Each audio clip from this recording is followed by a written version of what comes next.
Al preparar el sermón número 2, de alguna manera el sermón número 3 se metía y entonces invadía, y dije, lo que voy a hacer ya es finalmente unir los dos mensajes, lo que es el remanente protegido o escondido, salvado por gracia, y la otra parte que tiene que ver con que Dios se regocija, se alegra en su pueblo, se goza con su pueblo, con este remanente.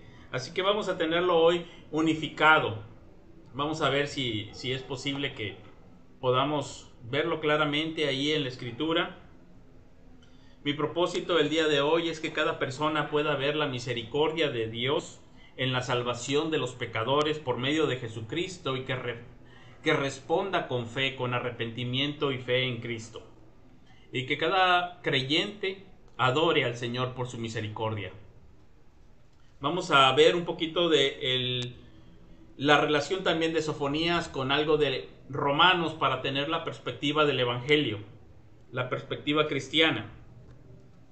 Entonces vamos a iniciar. Por lo general, a nosotros nos gusta pensar en un futuro promisorio para nuestros hijos, para nuestros descendientes en general. Y en la escuela, por ejemplo, no falta la maestra o el maestro que en algún momento se tome una sesión con los niños y hable con ellos sobre qué quisieran ser de grandes.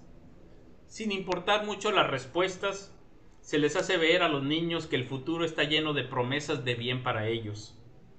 Y nos gusta pensar de esta manera, que ellos van a tener un buen futuro esperanzador, hasta que llega alguien como el profeta Sofonías y nos regresa a la realidad. Hemos pecado. Nuestro pecado tiene consecuencias, y esas consecuencias están por alcanzarnos a nosotros y a nuestros hijos. Después de escuchar la profecía de destrucción, los primeros oráculos de destrucción, no solamente sobre Judá, sino también sobre las naciones vecinas, los israelitas no pueden imaginar mucho de lo que será el futuro que enfrentarán sus hijos, cómo van a enfrentar las dificultades de la vida si es que acaso sobreviven a la cautividad, a la invasión. Ahora en este capítulo 3, Sofonías empieza con un oráculo de Ai, lamentando la tragedia que sucede en Jerusalén, y va a pasar luego a un oráculo de esperanza y la perspectiva gozosa que les espera en el futuro al remanente salvado. Es por eso muy importante, quise ya de una vez unirlos, porque mientras preparaba el mensaje del remanente, la perspectiva futura, gozosa, esperanzadora, se me venía a la cabeza este versículo 17 que les mandé en el WhatsApp, que dije mejor ya lo voy a meter. De una vez vamos a incluirlo. Jehová está en medio de ti, poderoso. Él salvará, se gozará, callará de amor, se regocijará con cánticos. Vamos a ver esta parte también, porque irrumpe gloriosamente en ese mensaje de juicio y da esperanza. Vamos a empezar con la lectura, capítulo 3 de Sofonías. Voy a leerles en la Nueva Versión de la Biblia de las Américas. Dice la palabra del Señor: Ay de la rebelde y contaminada, la ciudad opresora. No escuchó la voz, ni aceptó la corrección. No confió en el Señor, ni se acercó a su Dios. Sus príncipes en medio de ella son leones rugientes. Sus jueces, lobos al anochecer. No dejan nada para la mañana. Sus profetas son temerarios, hombres desleales. Sus sacerdotes han profanado el santuario, han violado la ley. El Señor es justo en medio de ella, no cometerá injusticia. Cada mañana saca a luz su juicio, nunca falta. Pero el injusto no conoce la vergüenza. Yo he exterminado naciones, sus torreones están en ruinas. Hice desiertas sus calles, sin que nadie pase por ellas. Sus ciudades están desoladas, sin hombre alguno, sin ningún habitante. Dije, ciertamente me temerás, aceptarás corrección, entonces no será destruida su morada. a pesar de todo lo que yo había determinado sobre ella, pero ellos se apresuraron a corromper todas sus acciones. Por tanto, espérenme, declara el Señor, hasta el día en que me levante como testigo, porque mi decisión es reunir a las naciones, juntar a los reinos, para derramar sobre ellos mi indignación, todo el ardor de mi ira, porque por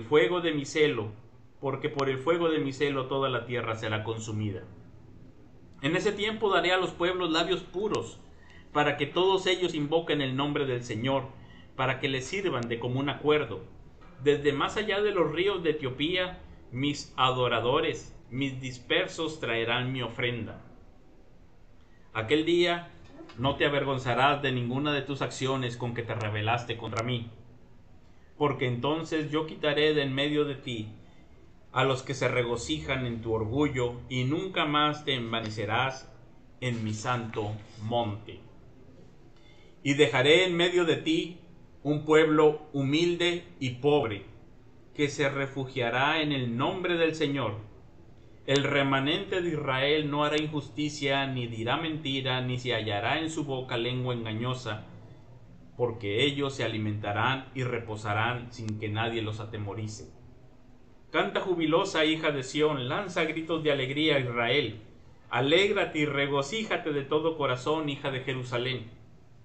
El Señor ha retirado sus juicios contra ti, ha expulsado a tus enemigos. El Rey de Israel, el Señor, está en medio de ti, ya no temerás mal alguno. Aquel día le dirán a Jerusalén: no temas, Sión, no desfallezcan tus manos.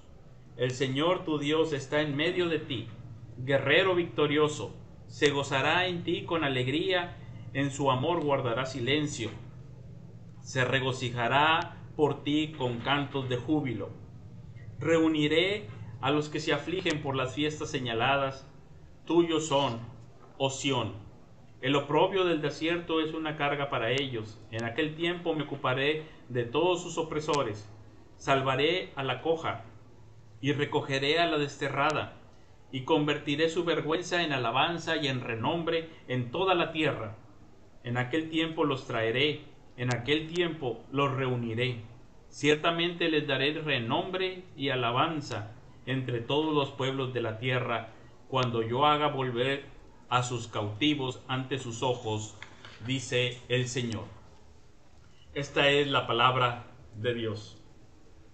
Vamos a empezar identificando que en medio de todo el juicio que Dios ha determinado para Israel y para las naciones vecinas por causa de su maldad, de su idolatría, de sus injusticias, en medio de todo ese juicio, Dios va diciendo ahí el profeta que va a tener un remanente que será salvado. Lo podemos observar ahí en el versículo 2:3, cuando les habla a los humildes, dice: quizás seréis guardados en el día de Jehová. En el 2:7 les dice que será aquel lugar para el remanente de la casa de Judá. Allí apacentarán, en las casas de Ascalón dormirán de noche, porque Jehová su Dios los visitará y levantará su cautiverio. Entonces, poco a poco, en medio de su profecía, Sofonías está dejando entrever que va a haber alguien que se salve. No todos van a ser destruidos, sino que va a haber un remanente que va a ser visitado por Dios, va a ser tocado por Dios, va a ser transformado por Dios, va a ser guardado por Dios, protegido por Dios, reunido por Dios. Y luego dice también ahí en el 2:9: el remanente de mi pueblo los saqueará, el remanente de mi pueblo los heredará. Cuando todos sean desterrados y queden sin herencia, alguien va a quedar de regreso para heredar la tierra. Los mansos heredarán la tierra, los humildes. En el 3:12 dice que dejaré en medio de ti un pueblo humilde y pobre, el cual confiará en el nombre de Jehová. Entonces va a dejar un pueblo humilde, Ani. Esta es la idea de un pueblo que anda encorvado, que se humilla en la presencia del Señor, que le reconoce a Él como el Señor de su vida. Y dice que ese pueblo confiará, se refugiará en su Dios. Van a buscar refugio, mientras otros están buscando cómo salvarse en esa situación tan peligrosa. Otros están buscando dinero para hacer alianzas, otros están buscando armas, otros están buscando estrategias, aliados, algo para detener a Babilonia en su invasión. Este remanente está buscando cobijo, refugio, al abrigo del Altísimo, del Todopoderoso, bajo la sombra del Omnipotente. Como decía el Salmo 91, que ya escuchamos hace algunas semanas. Este remanente dice: no hará injusticia, ni dirá mentira, ni en boca de ellos se hallará lengua engañosa, porque ellos serán apacentados y dormirán, y no habrá quien los atemorice. Ahí donde dice dormirán, la idea en el hebreo es que estarán dormidos estirados, es decir, como tranquilos, relajados. Mientras todos están angustiados, pensando en qué será mañana, cómo van a enfrentar esa situación tan terrible, porque luego en la guerra, además de las armas, el sitio, está la escasez de alimentos, están todas las angustias, los terrores, y en la noche las preocupaciones a veces se aumentan. Y dice que este remanente va a dormir a pata tendida, va a dormir tranquilamente, porque están a salvo, guardados al abrigo de Dios. Hay esperanza de salvación para un remanente, y esa esperanza dice que es para un grupo que se va a caracterizar por ser personas humildes, suplicantes, adoradores de Dios. Y aquí vamos a ir a nuestro primer punto. El remanente salvado verá y saboreará la manifestación de la belleza más sublime y el tesoro más valioso del universo, la presencia de Dios en medio de ellos. Lo más grande que va a tener o que va a recibir este remanente es que Dios va a estar en medio de ellos.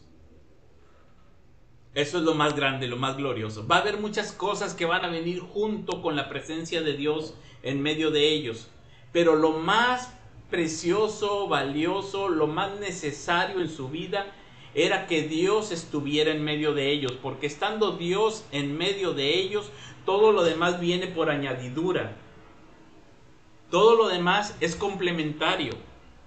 La presencia de Dios en medio de ellos es lo más importante. Lo más importante es que ahí va a estar Dios en medio de ellos. Y John Piper lo dice de esta manera: Dios es glorificado no solo cuando es vista su gloria, sino cuando es disfrutada. Dios se glorifica más cuando quienes ven su gloria se deleitan en ella, y no solo cuando la ven. Su gloria es entonces recibida por el alma entera, tanto por el entendimiento como por el corazón.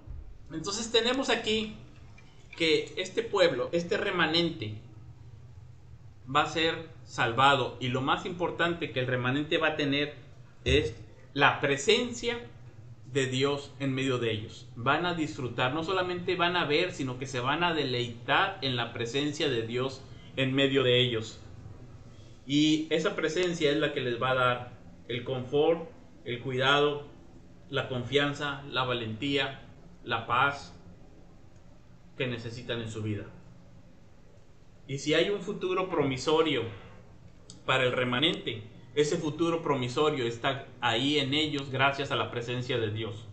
Cuando ellos desobedecen a Dios, le ofenden, causan su ira, provocan su ira, son infieles al pacto, entonces lo que sucede es que Dios abandona el templo, los deja sin su presencia, y entonces ya son un pueblo común y corriente. Pero cuando ellos sean visitados por Dios en su cautividad, y sean salvados de pura gracia, y sean retornados a la tierra prometida, la presencia de Dios va a regresar a ellos, y nuevamente van a disfrutar de esa presencia del Señor. Dice así ahí en Sofonías 3:15 y 17. Lo voy a leer primero en la Nueva Biblia de las Américas. Dice: el Rey de Israel, el Señor está en medio de ti. Ya no temerás mal alguno. Noten ahí, está en medio de ti.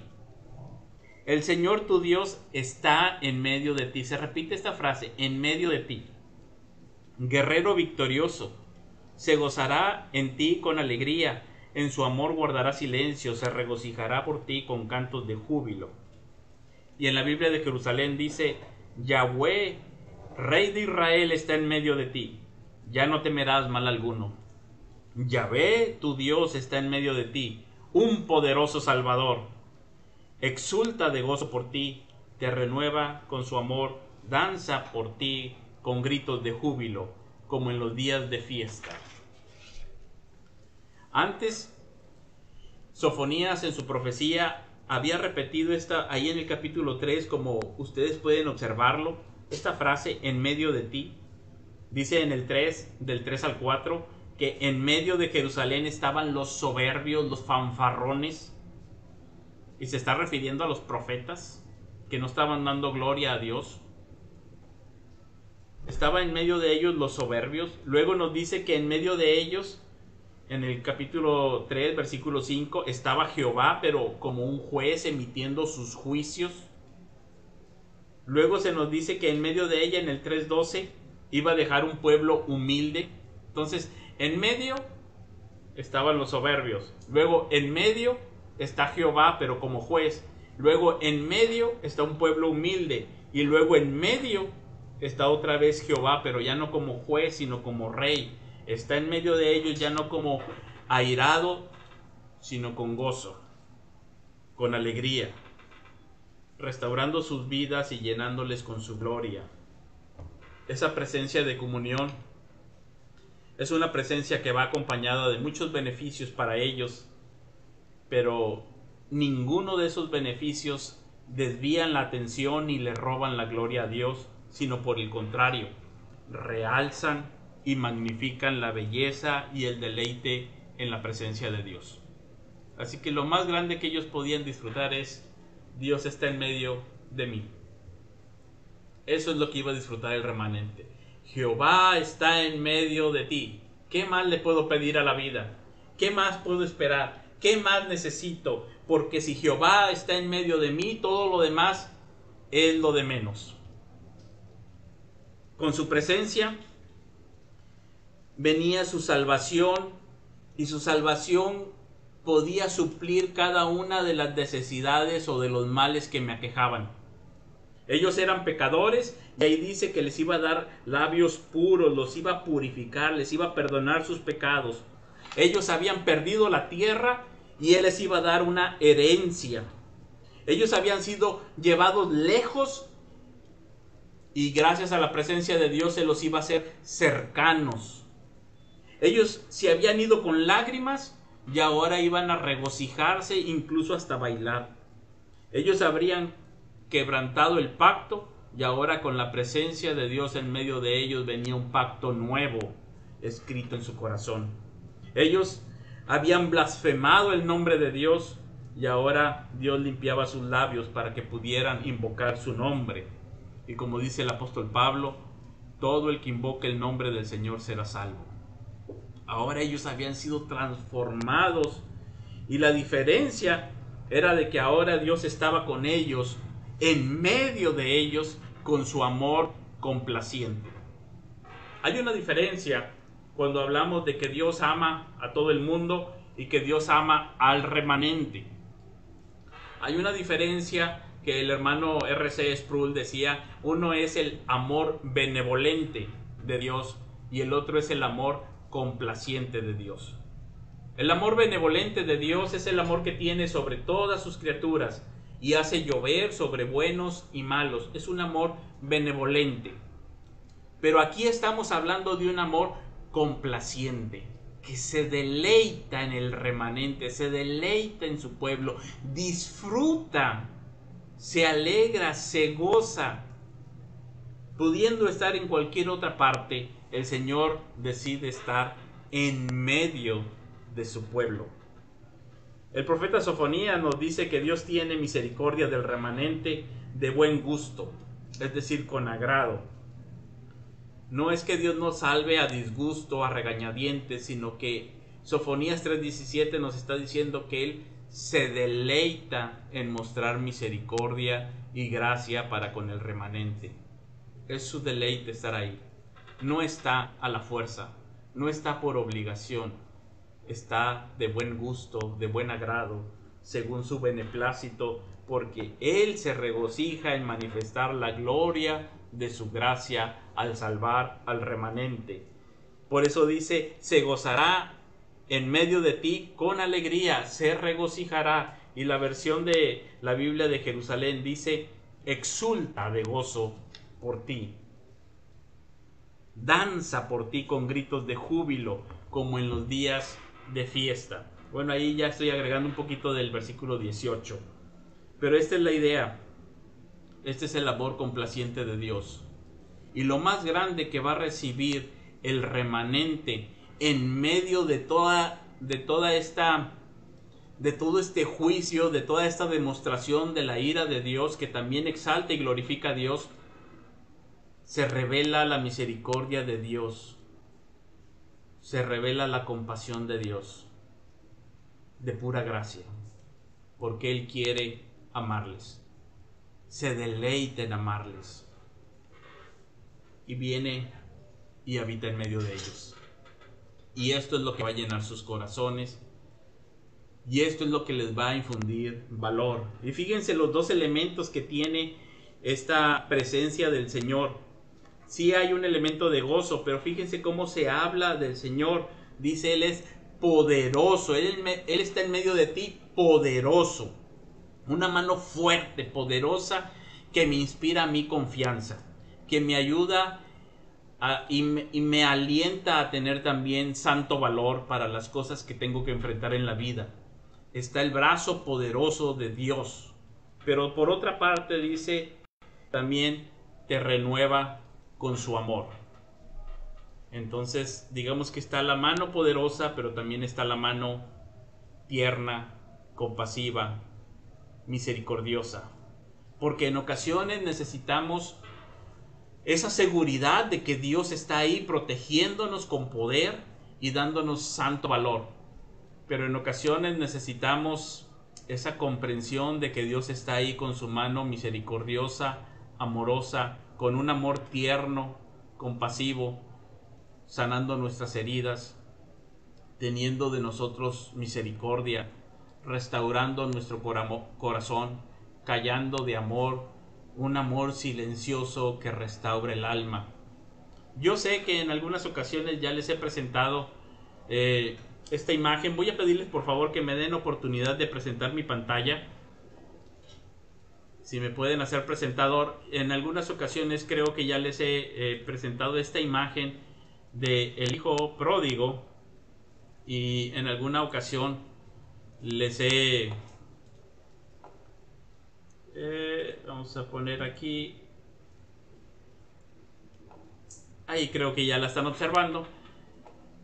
Y me gusta esta imagen del hijo pródigo de Rembrandt, y en alguna ocasión hemos resaltado algunas cosas que hace aquí Rembrandt en su pintura, pero solamente quiero resaltar las dos manos del padre cuando recibe al hijo pródigo que viene arrepentido, humillado, después de haber perdido todo.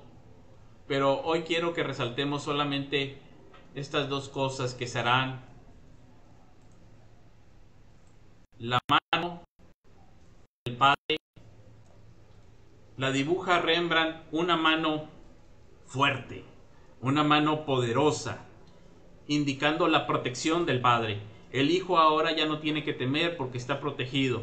Ustedes observarán que incluso con el pulgar de esa mano izquierda ejerce un poco de presión. Eso le da seguridad al hijo. Pero a la vez Rembrandt dibuja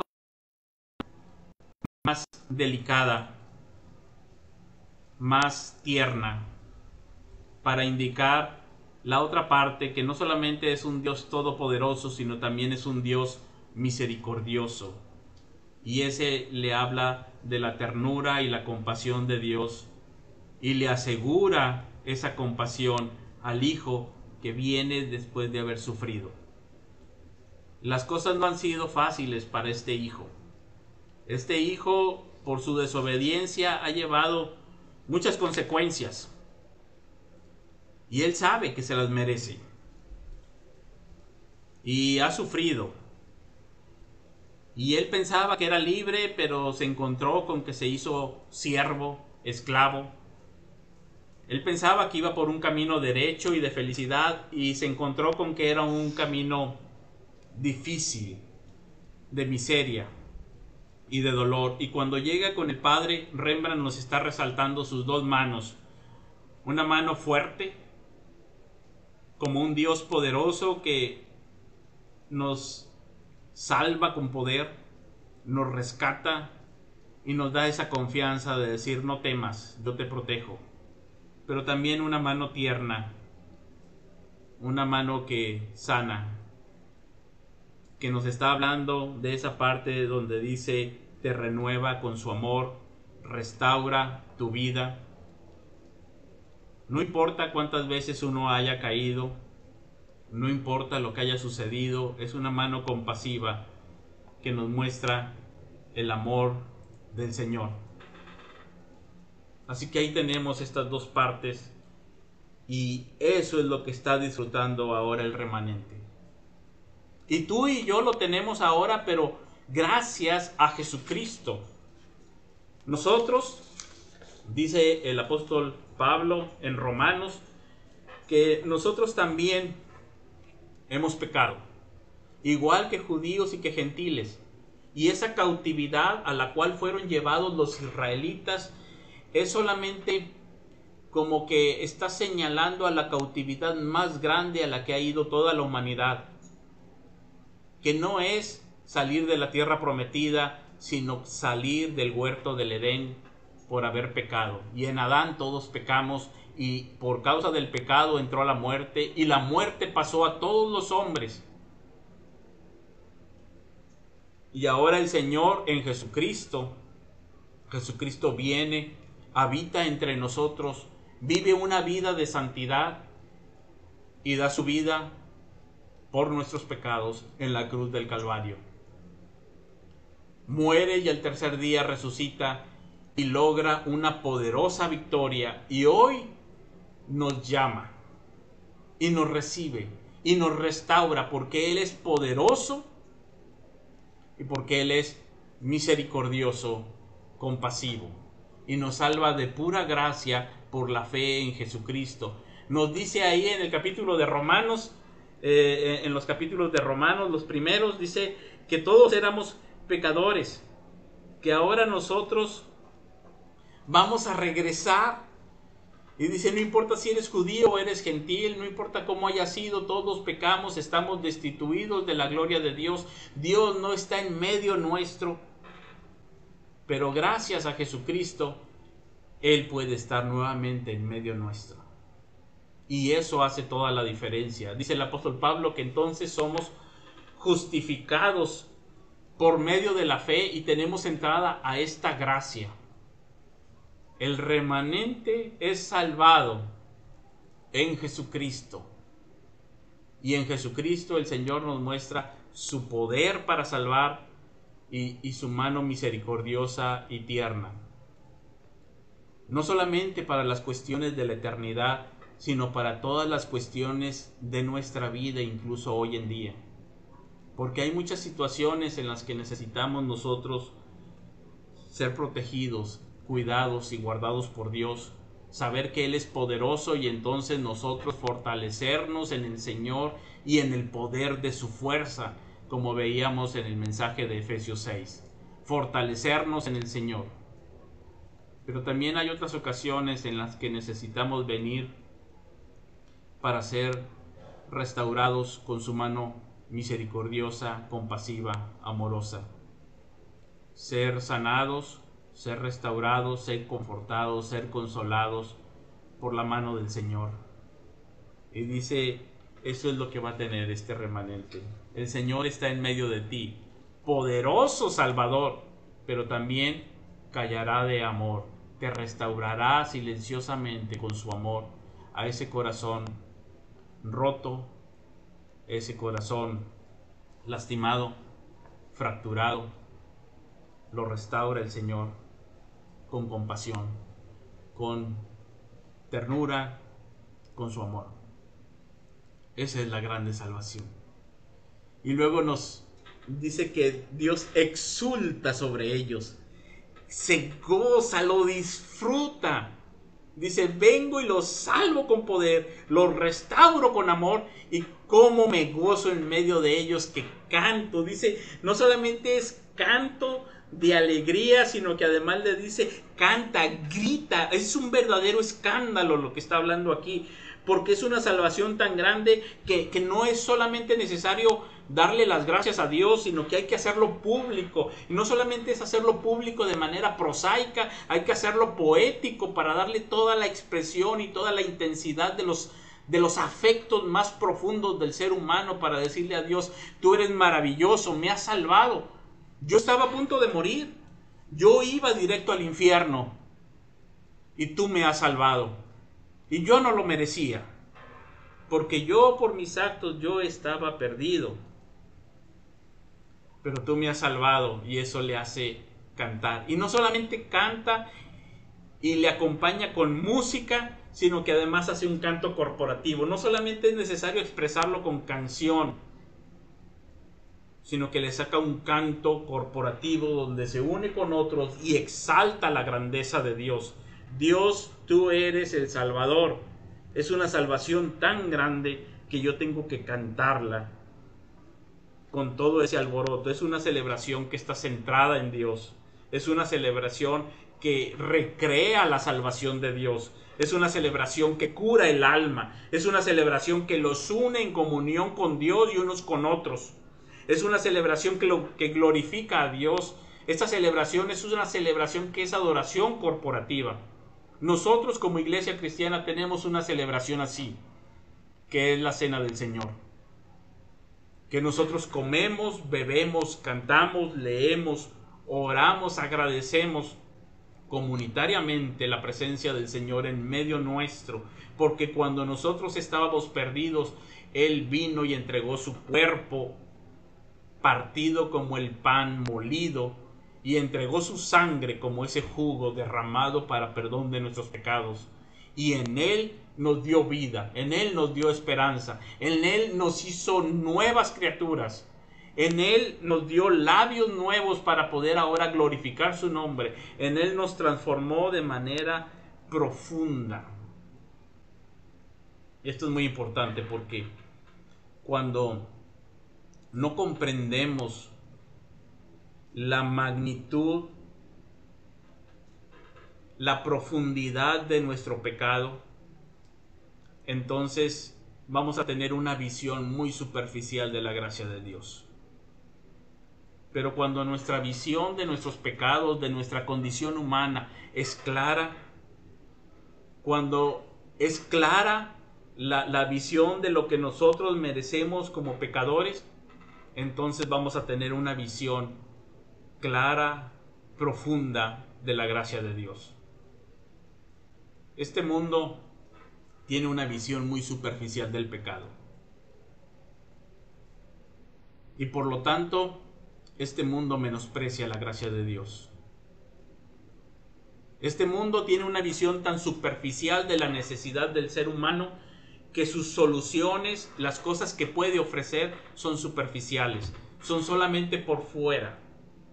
Y le ofrece este mundo, y muchas veces incluso algunas iglesias, algunos supuestos ministros o pastores del evangelio supuesto de la prosperidad, tienen una visión tan superficial del pecado que las soluciones que ellos ofrecen son así, superficiales. Simplemente ofrecen dinero, cosas, sexo, abundancia de cosas y más cosas, cuando lo que necesitamos es más profundo. Es la presencia de Dios en medio nuestro. Porque teniendo la presencia de Dios en medio nuestro, todo lo demás cambia. Cuando nosotros podemos ver esa presencia y deleitarnos en la presencia de Dios en medio nuestro, entonces todo en la vida tiene sentido, hay un futuro promisorio, hay esperanza, hay gozo, hay un sentido para la vida. Y eso es lo que iban a ver y a disfrutar el remanente salvado por gracia en el libro de Sofonías. Jehová está en medio de ti, Él es el rey y está ahí en medio. ¿Qué más quieres? Casi como Romanos 8 que vimos hace unos domingos con nuestro hermano José Luis Martínez. Ese Romanos 8 que es exultante después de llevarnos por todos los 7 capítulos anteriores y diciendo cómo estábamos perdidos y cómo vino Cristo a rescatarnos. En Romanos capítulo 8 dice, ahora estamos salvados. ¿Qué más quieres? ¿Quién nos separará del amor de Cristo? Y termina ese capítulo exultante, con una alegría inmensa. Imagínense más o menos como si tu equipo, no sé, estuviera 0-0 y en el minuto 89 mete gol. Tú gritas, ¡gol! Y luego no solamente gritas gol, festejas, ya casi tienes el triunfo. Dices, ¡sí! Pero en eso dices, pero quedó un minuto. Ya pítale, árbitro, ya pítale. Ya que se acabe, tiempo. Uno ya quiere que se acabe porque uno llega así a Romanos 8 y dice, ¡wow! ¿Quién me separará del amor de Dios? En Él soy más que vencedor. Ya pítale, Pablo, que se acabe aquí. Y luego te das cuenta que es el capítulo 8 y que Romanos tiene 16 capítulos. Que apenas estás en la mitad y todavía vienen los capítulos 9, 10 y 11 que para muchos causa mucho peligro y mucho problema. Porque dice, ¿cómo que no todos van a ser salvos? ¿Habrá fallado la promesa de Dios? El apóstol Pablo pasa de un gozo exultante y de repente en el capítulo 9 dice, siento tristeza y gran dolor en mi corazón por mis hermanos que no son creyentes. Y uno dice, ¿cómo que tanto gozo y luego tanta tristeza? ¿Qué pasó? Aquí tendríamos nosotros que pensar que este remanente salvado que verá y saboreará la manifestación de la belleza más sublime y el tesoro más valioso del universo es un remanente salvado por gracia. Y ese es nuestro punto número 2. El primero, que este remanente va a tener la presencia de Dios en medio de ellos. El segundo, es que este remanente es salvado por gracia. No tiene ningún mérito en ellos mismos. Notemos que Sofonías dice que este es un remanente humilde, que se iban a quitar los soberbios, los fanfarrones soberbios se iban a quitar. Iba a quedar un pueblo humilde. Y si este pueblo tuviera los méritos suficientes para ser salvado por Dios, sería un pueblo soberbio. Y Dios dice, la salvación es por gracia, para que nadie se ensoberbezca, para que nadie se gloríe. Solamente es obra de Dios. Porque nos dice ahí que Dios es el que los va a hacer volver de su cautiverio. Dice ahí, yo soy, dice en ese tiempo, daré a los pueblos labios puros. ¿Quién les va a dar labios puros? Dios. Dice, yo quitaré de en medio de ellos a los que se regocijan en su orgullo. Yo dejaré un pueblo humilde. Y dice, el Señor ha retirado sus juicios, es decir, Él es el que perdona. Y más adelante sigue diciendo ahí en el capítulo 3, yo reuniré, salvaré, recogeré, convertiré, traeré, reuniré. Todos estos verbos están ahí en capítulo 3 del 17 al 20. Es Dios el que está salvando. No por mérito tuyo ni mío. No porque lo merezcamos, sino de pura gracia. Solamente porque a Él le plació, según el puro afecto de su voluntad, que quiso mostrar en nosotros las abundantes riquezas de su gracia en Jesucristo. Esa es la salvación de Dios. El remanente es un remanente salvado por Dios. Y para que el plan de Dios se mantuviera firme, es necesario que Dios sea el que elija y que no quede en la elección del ser humano o a capricho del ser humano. El Señor asegura su plan de salvación siendo Él el que elige, y elige sin ningún mérito. De todas maneras, si leemos Sofonías, ¿a quién va a elegir? ¿A quién elegirían ustedes? Si ustedes dicen, bueno, vamos a elegir a los príncipes, y luego Sofonías nos dice, hombre, esos son leones rugientes, traen colmillo largo y retorcido, si los conocieras. Bueno, vamos a elegir a los profetas, qué más santo que un profeta? Dice, hombre, esos son lobos rapaces esteparios, que no dejan ni un hueso para la mañana, andan devorando al pobre, a la viuda, al que se deje. Ya sé, a los ricos, los poderosos, los nobles. Y vean las descripciones que hace de cada grupo. ¿A quién elegimos? ¿A los sacerdotes? ¿Quiénes se van a salvar?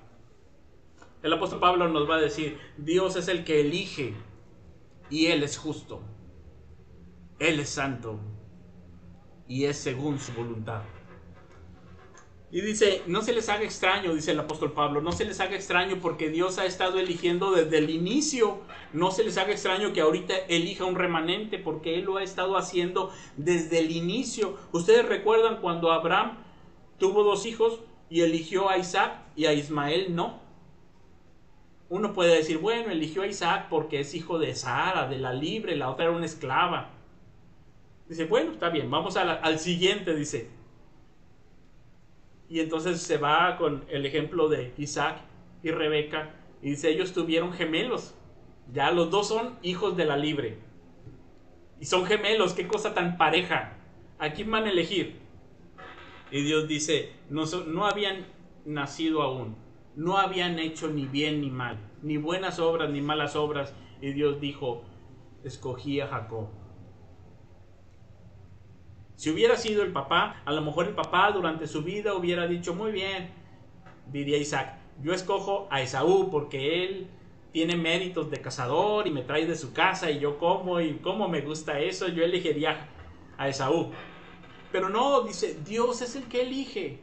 Y así, a través de toda la historia de la salvación en el Antiguo Testamento, Dios ha elegido a su remanente fiel a través de todos los siglos de pura gracia. Porque a Él así le agradó. Y no solamente eso, el apóstol Pablo nos va a decir que a Moisés le dijo, yo tengo misericordia del que yo quiero tener misericordia, yo me compadezco del que yo me compadezca, porque ese es un atributo de Dios. Nosotros no le podemos decir de quién tener misericordia. Entonces este remanente es salvado, disfruta de la presencia de Dios, pero es salvado de pura gracia, no por mérito alguno, sino de pura gracia. Dice Douglas Moe en su comentario a la epístola a los Romanos, Pablo sostiene que Dios nunca prometió la salvación a todos los descendientes biológicos de Abraham. Nadie tiene un derecho natural a la salvación, ni siquiera los judíos, sino que siempre es un don del amor electivo de Dios. Un don que Él puede conceder libremente tanto a judíos como a gentiles. Y en Jesucristo, Dios nos ha visto con amor a ti y a mí, y nos llama de pura gracia, no por ser nobles. Si nosotros éramos insignificantes, alejados, pecadores, ignorantes de Dios, y en Jesucristo Él no solamente nos salva, nos da su presencia, perdona nuestros pecados, nos da herencia juntamente con Cristo, nos hace de su familia, nos adopta, nos da su vida, nos justifica, nos da la justicia de Cristo. Y todavía lo que espera para el futuro, un día nos glorificará. Y todo esto para alabanza de la gloria de su gracia, porque no es por nuestros méritos, sino por su puro afecto. Él nos amó en Cristo. Él te amó en Cristo y Él te llama. Él quiere perdonar tus pecados. Si tú nunca has creído en Cristo, hoy es el día. Él te está llamando y te está diciendo, ven a mí. Nosotros debemos de responder arrepentimiento y fe en la obra de Jesucristo. Y en Él somos justificados y somos salvados de pura gracia. No hay otra manera, solamente en Cristo. Ahora, como punto número 3, el remanente salvado no solamente verá y disfrutará la manifestación de la belleza más sublime y el tesoro más valioso del universo. No solamente lo verá y lo disfrutará, sino que además será transformado. Primero será transformado para entrar y disfrutar, pero también será transformado mientras está disfrutando. Será transformado en un pueblo que obedece por fe. Rápidamente voy a mencionarlo solamente. Dice aquí, Sofonías 3:9, que Dios les dará labios puros para invocar el nombre de Dios. En el 3:9 también dice que les hará servir unidos. Dice que van a venir a servir, literalmente ahí en el hebreo diría, con un solo cuello o hombro, entre cuello y hombro. Es como decir que van a servir hombro con hombro, en común acuerdo van a venir, y decíamos, nosotros somos esa gente que vivía en rumbos diferentes y hoy nos unimos hombro con hombro en adoración. Eso es transformador. ¿Cómo va a ser que personas tan diferentes, porque va a llamar incluso gente desde Etiopía y va a llamar desde los rincones del mundo y los va a unir en adoración? Dice que en el 3:10 que a los que va a traer son adoradores, suplicantes. Va a transformar el corazón de estas personas de tal manera que ahora ellos suplican y adoran al Señor. Son suplicantes, son adoradores. Transformó el corazón de tal manera que ahora no están cautivados por las cosas de este mundo, están cautivados por la belleza del Señor. Y esa es una transformación muy radical y profunda. Son personas a las que les va a quitar, no solamente les va a perdonar sus pecados, sino que les quitará la culpa por ellos. En el 3:11 dice que estarán sin vergüenza. Los va a llevar la vergüenza, la culpa. Son personas transformadas que ahora cantan. Sofonías 3:14, cantan porque ahora en la vida tienen esperanza, de tal manera que hasta los hace cantar. Un corazón que canta es un corazón transformado por Dios. Un corazón que canta es un corazón que ahora tiene esperanza, que ahora ve la vida de otra manera. Un corazón que canta es un corazón que se deleita. Un corazón que canta es un corazón transformado que ahora no solamente ve, sino que disfruta la gloria de la presencia de Dios. Es un pueblo humilde, en el 3:12. Un corazón humilde es un corazón que está centrado en Dios, que teme al Señor, que todo en la vida es teocéntrico. Un corazón justo, 3:13, un pueblo que busca la justicia.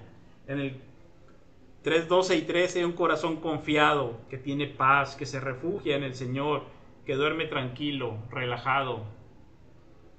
Y gloria, lo que aún le espera más adelante. No quiero extenderme mucho, pero quiero que pensemos en Lechirit, el remanente.